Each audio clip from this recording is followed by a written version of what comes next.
Okay, so for today's flower, kind of like yesterday, we're going to also add stems at the end.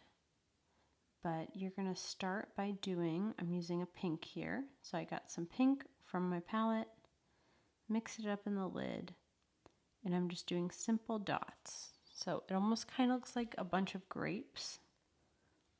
I'm starting with 4 tiny dots, then 3 tiny dots, maybe 3 again, 2, 2, 1. So you're kind of allowing the shape to taper as it goes upwards. You can play around with the size.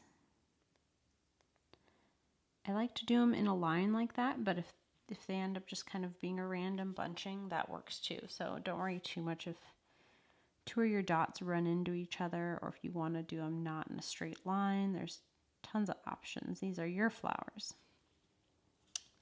So this is another fun favorite to add a stem on as well. So just if you want to leave yourself some room for a stem, this is a great flower to do that on. 1, 2, 3, 4 dots, 1, 2, 3. Again, super simple. It's not about the complexity of the flower itself. It's really just about practicing a new variation of flower. And you're using the very tip of the brush, and that will allow you to get these tiny, tiny dots. So if you aren't pressing as lightly, you're going to get bigger dots. That's totally fine. And on these, you can kind of get away with not waiting for them to dry before doing the stems. So I'm going to grab some green.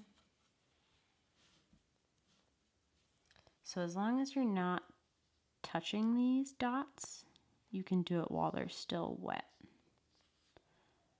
So I'm doing some curved and straight lines.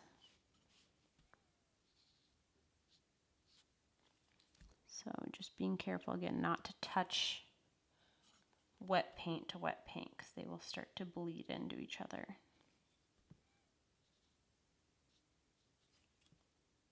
Depends how patient if you want to be. If you want to wait till they dry, it's definitely a little bit safer knowing that they won't bleed into each other.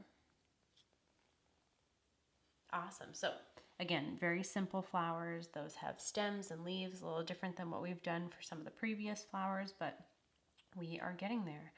I think that is day, 7, 8, 9, 10?